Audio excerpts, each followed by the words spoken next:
Bonjour et bienvenue à Finance 360 avec Alex Demers. Aujourd'hui, nous sommes mardi le 16 avril 2024 et nous sommes rendus à l'épisode 210 du podcast.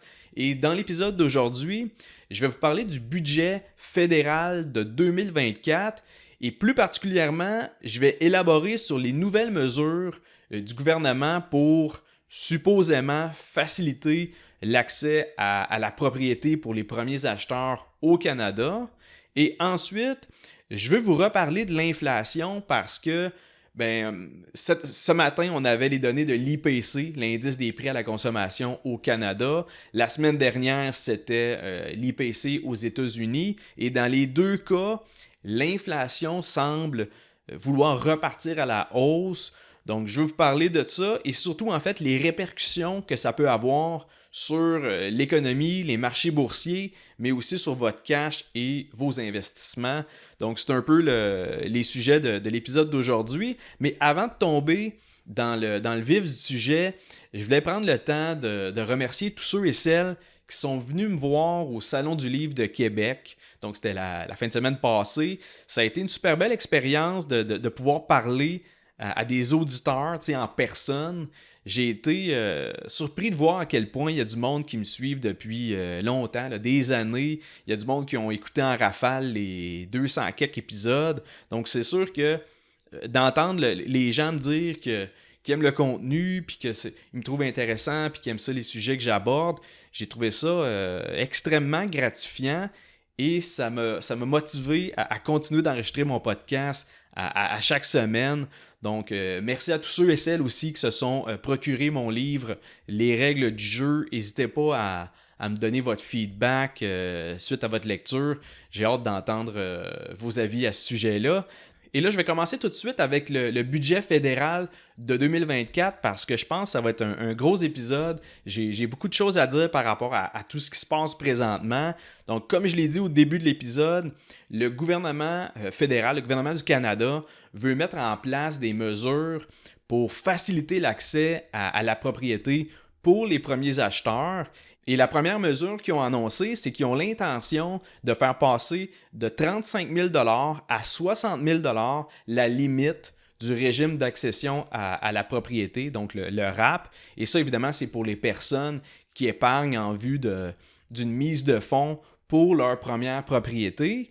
Et la deuxième mesure, c'est pour permettre à un plus grand nombre de jeunes au pays d'acquérir leur première maison. Et la ministre des Finances a annoncé que dans son budget 2024, le gouvernement fédéral allait autoriser une période d'amortissement pour le prêt hypothécaire de 30 ans dans le cas où les premiers acheteurs achetaient une habitation neuve.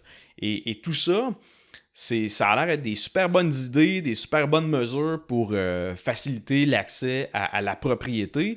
Par contre, c'est facile à prévoir que ces mesures-là vont augmenter la demande parce que ça va permettre à plus de gens de devenir des acheteurs, entre autres pour une maison neuve.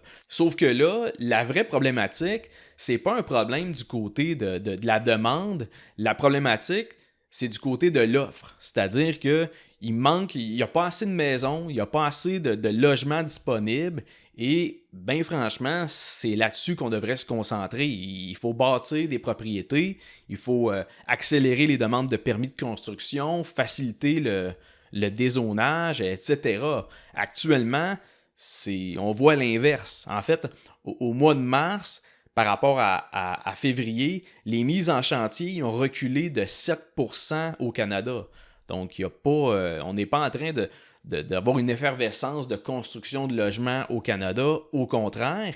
Et là, essayer d'améliorer l'accès à la propriété en facilitant l'admission pour un prêt hypothécaire avec une période d'amortissement sur 30 ans, puis en bonifiant le RAP, à ce moment-là, on ne règle pas le problème de l'offre. Au contraire, parce que là, il va y avoir un plus grand déséquilibre parce que plus le bassin d'acheteurs est important, dans un contexte où l'offre est insuffisante, plus ça met une pression haussière sur les prix.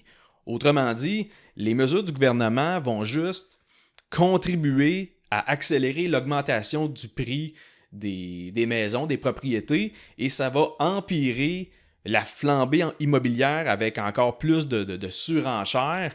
Et honnêtement, tout ce que je pense que ça va faire, c'est permettre aux contracteurs de vendre leur maison neuve plus cher parce qu'il y a plus d'acheteurs qui vont pouvoir se qualifier en étirant leur période d'amortissement sur 30 ans au lieu de 25 ans. Parce que normalement, pour avoir droit à un amortissement sur 30 ans, il fallait que les acheteurs ils mettent une mise de fonds minimum de 20%. Et comme je vous dis, la nouvelle mesure qu'ils veulent instaurer va permettre d'étirer le paiement sur 30 ans avec une mise de fonds de 5%, évidemment à condition que ce soit une maison neuve. Et l'autre chose qu'il faut considérer, c'est qu'en faisant passer le RAP de 35 000 à 60 000 par personne, le gouvernement il pousse indirectement le monde à prendre de l'argent qu'ils avaient mis pour leur retraite à l'intérieur du REER pour finalement s'endetter en achetant une maison. Et pour un couple, on parle de conjointement 120 000 qui pourraient en fait sortir de leur REER sous forme de RAP pour faire l'achat de leur première maison. Par contre, il ne faut pas oublier que quelque part dans le temps, il va falloir qu'ils remboursent le montant du RAP. En fait, après la période de grâce de 5 ans, il va falloir qu'ils remettent une portion du montant, le montant rappé, à chaque année à l'intérieur de leur REER.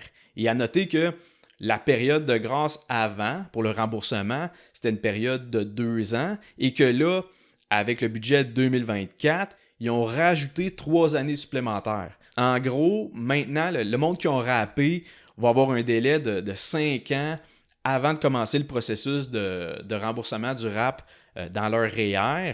Mais tant qu'à moi, la bonification du RAP, c'est pas le meilleur move de l'histoire, dans le sens que avec le nouveau CELIAP, qui est beaucoup plus avantageux que le RAP, du fait que premièrement, tu n'as pas besoin de rembourser la somme que tu as sortie du CELIAP. Et je vous rappelle que vous pouvez cotiser 8 000 $ par année maximum jusqu'à concurrence de 40 000 $ à l'intérieur de votre CELIAP et que comme le CELI, ben, tous les revenus de placement, gains en capital, dividendes, intérêts, c'est non imposable. Et également, pour le CELIAP, toutes les cotisations que vous faites ben, sont également déductibles d'impôts. Donc, pour moi, le CELIAP, c'est une bien meilleure option que le RAP avec le REER. Bref, si le gouvernement fédéral voulait vraiment aider les premiers acheteurs pour le long terme, au lieu de bonifier le régime d'accession à la propriété du REER, il aurait dû, tant qu'à moi, carrément l'éliminer et seulement augmenter le plafond de cotisation du CELIAP, qui est présentement limité à 8 000 $ par année maximum jusqu'à un maximum de 40 000 $. Parce qu'il faut comprendre qu'avec le RAP, ben, dans le futur, il faut que tu aies l'argent pour remettre la somme dans ton REER, mais il faut aussi que tu aies l'argent pour continuer de payer tes versements hypothécaires. Donc, tu es comme un peu en train de saboter ton futur parce qu'il va falloir que, comme je vous dis, quelque part dans le temps, tu remettes l'argent que tu t'avais auto-emprunté dans ton REER. Bref, pour moi, les nouvelles mesures pour faciliter l'accès à la propriété, dans les faits, ce sont des mesures qui me paraissent contre-productives et qui sont potentiellement même néfastes du point de vue des finances personnelles pour les premiers acheteurs. Je trouve que d'essayer de trouver des mécaniques pour que plus de gens réussissent à s'endetter pour acheter une maison, c'est une espèce de cadeau empoisonné. Je considère que déjà, la pression sociale d'acquérir sa première maison, ça fait déjà en sorte que beaucoup de gens sont pris à la gorge financièrement puis qui travaillent ultimement juste pour rembourser leur hypothèque. Parce que tu sais, un prêt hypothécaire, c'est un gros engagement. En fait, c'est probablement la plus grande transaction de la vie pour 99% du monde. Et là, décider de prolonger la période d'amortissement sur 30 ans, oui, ça permet de réduire les versements mensuels, mais de l'autre côté, ça augmente considérablement les intérêts que vous allez payer. Le coût d'emprunt devient énorme et au final, votre maison va vous avoir coûté pas mal plus cher. Je donne un exemple, on va prendre une maison terrestre standard de 500 000 $. La personne met une mise de fonds de 5%. Et si on regarde après 30 ans, avec un taux d'intérêt moyen de 4%, la maison de 400 000 va avoir coûté plus de 813 000 $, dont 338 000 $ juste en intérêt. Donc, c'est très coûteux de prolonger cette période d'amortissement-là de 25 à 30 ans. Et comme je vous dis, l'autre chose, c'est que de retirer de l'argent de son REER pour le mettre dans une mise de fonds, c'est pas le move financier le plus stratégique pour faire croître son capital. Je vous rappelle que pour profiter de l'effet exponentiel des rendements composés, donc sur les marchés boursiers, ça prend du temps. C'est là que la magie opère. Donc, si tu prends 60 000 dans ton REER puis que tu le remets tranquillement sur une période de 20 ans, donc 20 ans, c'est-à-dire qu'il y a 5 ans de période de grâce et après ça, tu as 15 ans pour rembourser le montant râpé, bien, c'est certain que sur une période de 20 ans, tu perds énormément de rendement sur tes placements. Et en résumé, les mesures du gouvernement fédéral à court terme, ça peut paraître comme un beau cadeau pour les premiers acheteurs, mais à mon avis, ils se servent un peu du rêve de devenir propriétaire pour aller chercher des votes pour la prochaine campagne électorale. Et au final, il n'y a rien là-dedans qui améliore réellement le marché immobilier ou encore les finances des particuliers, au contraire. Et pour le deuxième segment de l'épisode, je vais mettre l'emphase sur les effets nocifs de l'inflation, autant sur l'économie, les investissements et votre argent qui dort dans votre compte de banque. Donc, la semaine dernière, on a pu voir que l'indice des prix à la consommation aux États-Unis il a remonté à 3,5% pour le mois de mars, ce qui est une mauvaise nouvelle pour les marchés boursiers du fait que ben là, les investisseurs commencent à s'apercevoir que les coupures du taux directeur de la part de la Fed, c'est de plus en plus improbable à court terme. Au fait, mon opinion, c'est que la question des taux d'intérêt, la question de l'inflation qui repart à la hausse, le conflit militaire en Israël, je pense que ça va pousser les marchés américains à la baisse.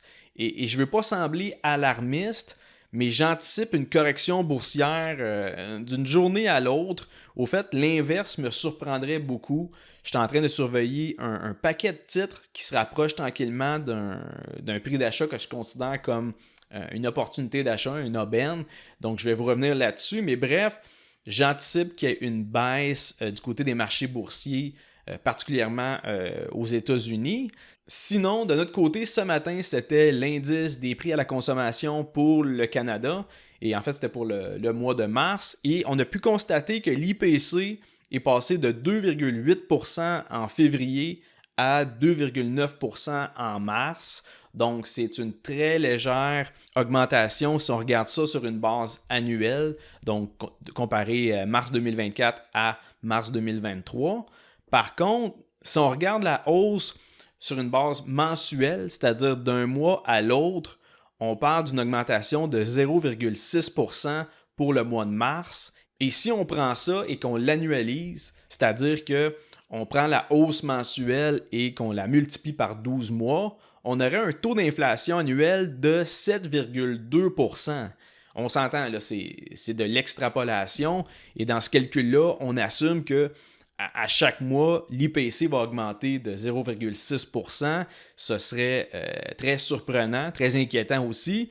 Mais peu importe, dans tous les cas, le rythme auquel les prix au Canada continuent de monter, ça fait en sorte que notre pouvoir d'achat il s'effrite et cet effet-là se fait ressentir par tout le monde. Là. Que tu sois au salaire minimum ou que tu fasses 1 million par année, notre argent, collectivement, elle perd de la valeur.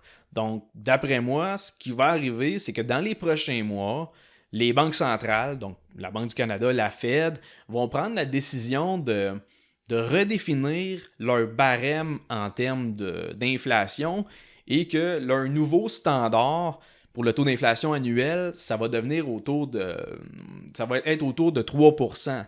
En fait, je pense que ça va devenir justement la nouvelle cible de la Banque du Canada, de la Réserve fédérale américaine, et que c'est de même qu'ils vont pouvoir justifier leur baisse des taux d'intérêt.